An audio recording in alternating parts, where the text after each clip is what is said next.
Well, hello peeps. Here we have an interesting match that I thought was perfect to do a part 2 to our 0 to 1800 guide for Retribution. So if you haven't seen part 1, you will have a link in the description and a pop-up in the top right corner. This video will be doing in a usual analysis kind of way and just doing some 10.1.5 updates to the guide. Now, fortunately for me, I don't really need to redact anything for 10.1.5. Paladin plays the exact same. The buffs to other classes and hybrid kind of DPS changes didn't really kind of change the place of the where red takes in the meta, you know, so it you're still just this class that does a lot of damage, you cleave a lot, and you have a lot of team utility. So why do I think this match is perfect? So first off, it's a late night match after a long day of playing some other classes and, you know, just doing some editing and some IRL stuff. So we actually get to see different levels of a Paladin gameplay as I slowly wake up in the match and I start using more of the Paladin utility, you know, and then start kind of being more of a Paladin instead of just playing PvE. So basically you could say in this level 1, like, oh my god, like what am I doing this like left and right? You can basically say like in this round 1 I am basically a level 1 Paladin, and slowly as the game progresses I'm like increasing in my utility and everything. So basically I don't think like once I've used Blessing of Sanctuary here, it's kind of hard for me to really heal and do stuff. I mean, I could do some Flash of Lights and stuff like that on my rogue, but we are 2 Paladins, so it's not really like I can lay of hands, Blessing of Protection if the healer Paladin, Holy Paladin did the same to the rogue prior, right? Forbearance is a thing, so it's just kind of an unfortunate thing. Like 2 Paladins on the same team has some OP moments, can have some like OP moments where everybody's just immune, but generally speaking it just kind of controls, I guess controls how much defensives you can use on one person, right? It limits, I should say. Here we're probably gonna go rogue again. Enhance is pretty difficult. I wouldn't say pretty difficult, like you can kill Enhance, it's not an unkillable class. It's just rogue pretty much dies after cooldowns and gets pressured heavily, so you can make the rogue play, you know, not play in the DPS fashion, right? We can make the rogue have to line of sight and do those things. So here I'm slowly, hopefully I think maybe in round 2 I'm already waking up. Maybe we should see some good cooldown usage and stuff. Paladin bops me right away, I must say, really good job by the Paladin to have the reaction to Ascendance. Basically that was like a really good reaction. Stuns the healer for me, then I stunned the Shaman. I don't know why I stunned the Shaman, I guess I wanted I switched in my mind who I wanted to focus. Ooh, we do force the Shaman. We do force the Shaman here. Here I freed him life. So I am starting to do some utility. Again, I didn't do on my Paladin, what's it called? I could have used the Blessing of Sanctuary. I do use like Lay of Hands, and so like it's I am waking up here already by round 2. I think I heard this spell go through, so I actually knew that the stun was gonna go full duration there. I can't remember correctly because I don't have sound right now. I'm not doing this with sound, so I'm pretty sure this spell actually went through. That's why the monk couldn't get the enhance out of the stun. And unfortunately here I just make so many mistakes. I Blessing of Sanctuary late. I sacrifice my Paladin instead of sacrificing my Hunter. Again, I'm just level 2 Paladin at this point, maybe, you know, level 2. How you say? I still haven't upgraded to like level 60. Do a little bit of CC, it's pretty good. Yeah, I'm preparing my burst here. I'm gonna, you know, of course you want to get all the 10 stacks before you do the full pop-off. Now I'm starting to pop off, right? So unfortunately we don't really have CC or anything on the healer. Should look for a stun now. Yeah, I do for it, right? I do it. No. Do I do it? Do I do it? I do it.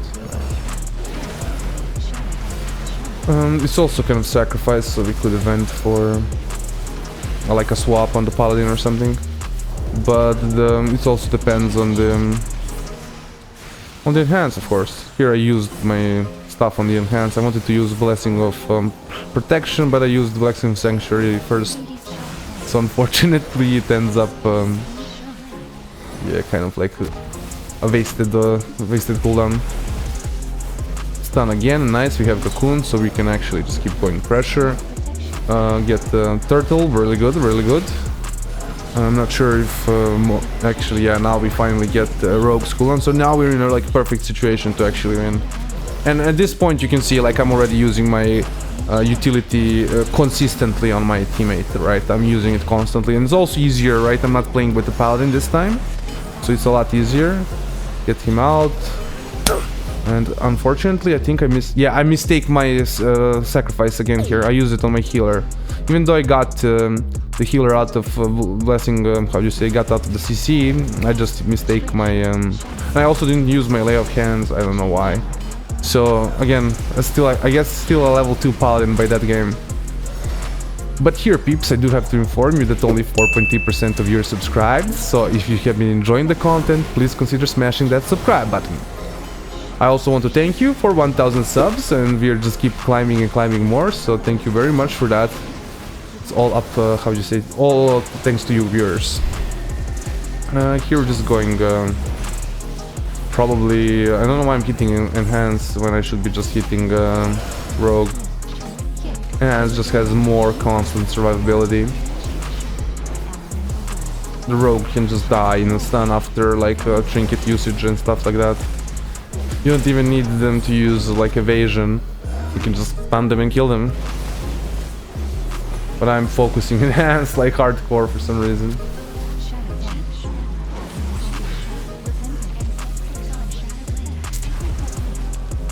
Okay, I'm using my utility, nice, healing my partner, very good. Also, how would you say, alleviates a lot of pressure from my healer. I should be looking to freedom the hunter here. We get, again, I don't know why I guess maybe we agreed prior to the match to just focus Enhance, but I think Enhance focus is just worse than focusing Rogue, because the Rogue then just gets DPS, right? Even though Versatility doesn't really have some kind of like super insane sustained damage, but it still gets to just play in our face instead of, you know, not getting to play in our face, basically. Yeah, I guess we just hard committed. I should be looking for a blessing of protection or something. I do it, thankfully. Again, that stun was troll because I'm guessing that was the spell was there, so it's not like the other situation where me stunning the main target is good. I could have blinded them and then went to stun the healer, and then we can switch them with the swap and done really good. We end up killing Enhance in the end, like due to the Retribution, but I just feel like, yeah, that was kind of just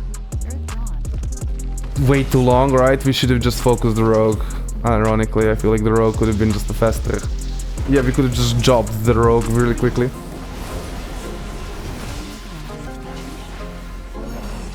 I guess preparing my burst to go on the Hunter.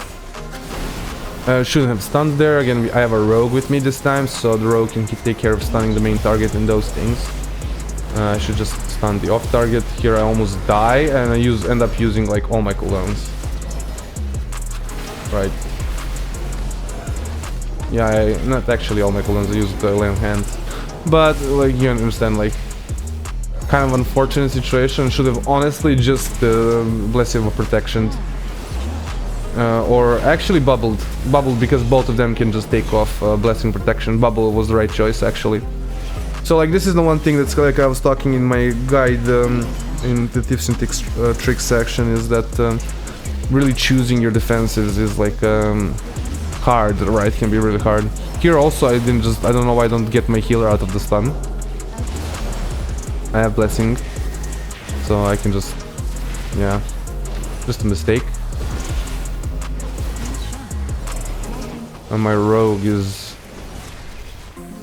doing something? I'm not sure what the Rogue was doing.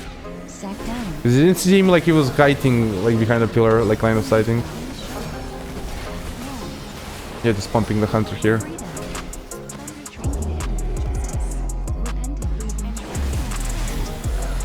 Not much to stay. I'm in a good position at this point. I have my cooldown back and stuff.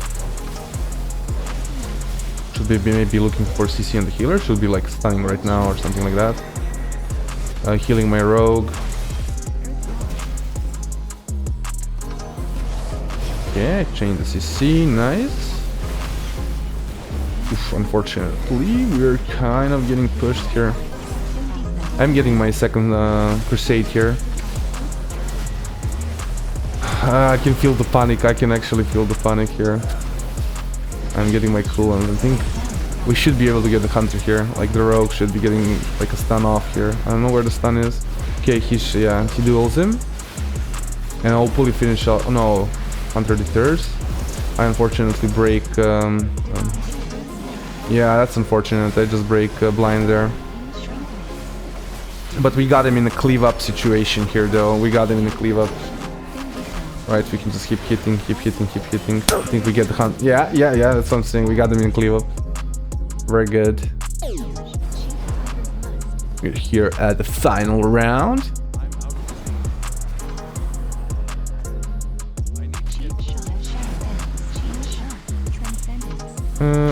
We should be looking to focus the hunter, I think.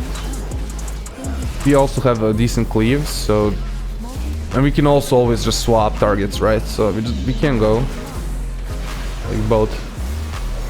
Actually, I think Enhance went at the start for the rogue. But I just think Hunter is easier to kill, especially in, how would you say, for the rating that we are playing here.